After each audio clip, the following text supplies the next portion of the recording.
people. And everyone that goes to the marathon, or anyone that's run a marathon, I'm sure when you finish, you go find your family members, and what are they carrying for you? They're carrying a backpack with all of your change of clothes and your stuff, your cameras and all that, right? Everybody's got a backpack. Everyone's carrying something down that way. So we look at the finish line as a major vulnerability. We considered the possibility of EODs. We had bomb sweeps occurring. That was all part of the preparation and plan. That was not unusual, and it was carried out that day, and it was carried out thoroughly that day. So, in the Boston Regional Intelligence Center, within the structure, as the Major talked about the structure and the relationships with OEM, the Boston Regional Intelligence Center falls within the structure of the Boston Police Department, falls within the Bureau of Intelligence and Analysis. There's also a real-time crime center function there. We have responsibility for traditional police criminal intelligence work, but we also have under the Boston Regional Intelligence Center the responsibility for coordination, information sharing, and communication with the nine cities and towns, the UASI city and towns around Boston, as well as federal partners. And we share not just on terrorism, not just on crime, but we've done this for blackouts in the city of Boston where we had major generator fires. We've done it for a variety of dignitary visits. It's not singular. It really, and I can't emphasize enough that the role is all hazards, all events, is the way I look at it, because the event is the vulnerability. And I'll touch a little bit more on some of the challenges we had post-explosions with respect to events and the need for communication, partnerships, and coordination. So for the Regional Intelligence Center, we were working, we're fully staffed, operating the real-time crime center with the camera issues, and the rest of life goes on. In spite of 30,000 runners and 1 million spectators, in the final 4 or 5 miles of the Boston Marathon is all that's in the city of Boston. It only impacts a very small portion of the city of Boston in terms of the route. The rest of the city, life goes on. People were shot, and the crime happens. It just continued to go on. So we were built to be multifaceted that day in preparation for anything that might happen, could happen. Because we were fully staffed, we were also supporting a unified command center with analysts. We had 3 field teams out in key areas that have been identified through history as been problematic areas for us. One being the finish line. So we had a field team in plain clothes out in that area, paying attention to the backs of crowds, who's acting up. We have problems with pickpockets.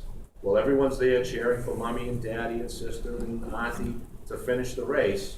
They're getting their pickpockets stolen. There are lots of restaurants, as you've seen through a lot of the imagery that's come out already from the marathon, a lot of theft occurring in those packed restaurants and bar rooms. So we pay attention to that. It's not just there looking for IEDs, although that is one of the things we look for, suspicious packages and suspicious individuals. Again, you're talking about 1 million people strewn across 26 miles. It's a lot of people, and it's a lot to do. So we look at the criminal element in terms of pickpocket, reports of crime, reports of theft. That was one of the big keys for us. The other one is the Kenmore Square area. Kenmore Square is just as you leave Brookline, the town of Brookline, entering the city of Boston. It's, for those who've been to Boston, it's adjacent to Fenway Park where the Red Sox play. Kenmore Square is the most fun place, in my opinion, to watch the marathon because it's right in the middle of all the college kids. It's awesome. It's great. I mean, they have, they're painting the pot when they get drinking, but it's a lot of fun. It's really celebratory for the race. It's a great day. What we have coinciding with that, and I'll get to this in a second, because of the proximity to Fenway Park, because it's a holiday, we also had some additional vulnerabilities in that area that day. We have it every year. It's not new. The Red Sox play at 11 a.m. every marathon day. We know that. We build for that, and we're prepared for that. We had a field intelligence team up in that area as well. The other area we have is out in Cleveland Circle, which is in that Boston College area in the Brighton section of Boston. Again, a lot of bar rooms, a lot of college kids, a lot of rooftop parties, a lot of stupid accidents that have occurred out there in years past due to overloading of houses, roof decks. So what we do is we have eyes and ears on the ground to go out and identify those issues, report that to the Unified Command Center, try to mitigate them before they're occurring. So we'll have unified response teams that will go out and shut those parties down or resolve any of the issues that we identify. So there's 3 field teams in 3 key areas along the marathon route within the city of Boston. So we had 1,000 officers working that day. Boston Police Department has about 2,100 or 2,200 officers, I'd say. We had 1,000 plus working that day, just Boston officers, supplemented by all of the other agencies that were working in that area, participating in the escorts and the state police as well. So there are a lot of uniformed cops. Everyone in the city of Boston was in uniform with the exception of our field teams. So that was it. Everyone was in uniforms, everyone was wearing reflective vests. The instructions were, it's a family event. Be friendly, be nice to people, right? Tell cops to be nice to people. And they do it, that's the best part about it. On marathon day, you can do it because it's fun. It's a really good atmosphere, it's family, it's kids. And for our guys, they love being able to go out because it's not confrontational. They're not really doing police work. We're part of a bigger security plan because of the size of the crowd. Make sure people behave themselves, not jumping the fence and interfering with runners and doing things like that. So we had a 7 a.m. roll call. We do it every year. Every supervisor assigned to the marathon attends, just as the major spoke about with the 300 troopers. We brought them in. We had every supervisor that was working the event brought in. We were briefed up on what the concerns were, what the marching orders were for the day, all of the things that we talked about in the joint assessment, some of the things I've talked to you about already. But part of it was specifically, when the elite runners are finishing, they want every officer facing the crowd, paying attention to anyone who may try to jump a fence, interfere, throw objects, projectiles, because if you're going to try to get international awareness because of some stupid act, you're going to jump the fence and tackle the lead runner or run through and spray paint them. That's what we're really vigilant for at that point. Make sure we don't have somebody taking advantage of an opportunity to interfere with this race and this event, endanger runners or endanger spectators. So that's a major concern. We purposely go to a phase 2, if you will, a little bit further into the race, where you now start to have recreational runners finishing. So the health and wellness of runners becomes a bigger consideration, where a guy like me is running his first marathon, and all of a sudden he's about to have a heart attack and die. I'd like to have our officers and the instructions from the chief and the commissioner and everyone else was to pay attention for that. Runners in distress. We have health workers all the way along that road, that route. So we're paying attention for the recreational runners that are more likely to have distress and need medical assistance, medical aid.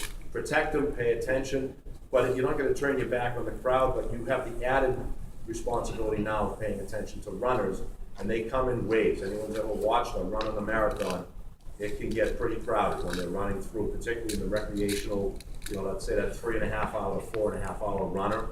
That's the bulk of your runners in the Boston Marathon are coming in that 3.5 to 4.5 hour range. And then people like me coming in with 12 hours. Walking the dog. But so that's what the marching orders were. That's what they are every year. That's what we tried to do that day, and we did do that day. So I talked about the Red Sox. They have an 11 o'clock start. So a few hours later, they're breaking, and we've got about 35,000 fans coming out of there. It's a holiday, it's Patriots Day, majority of those fans are families. That's who comes out of that game. And they go right down to Kenmore Square to watch, and they add to all the college kids. So about the 4-hour mark of the marathon, where the bulk of your runners are coming, you also now have the Boston Red Sox Fenway Park crowd letting out, adding, so you've got swells and swells of crowds. And you're about 2 miles from the finish line, 1.5 miles from the finish line. So you talk about vulnerability. Aside from the finish line, we all know that's a major vulnerability. If you're looking to do something to a crowd, that's a big area to do it. We have less medical coverage than we did at the finish line. Thankfully, we had a lot of medical assets available near the finish line that came into play for us. So that was a big issue for us, but it was normal. And I can't emphasize enough, this was a normal day. This is exactly what we do every year. It's exactly what we expect. We were staffed for it.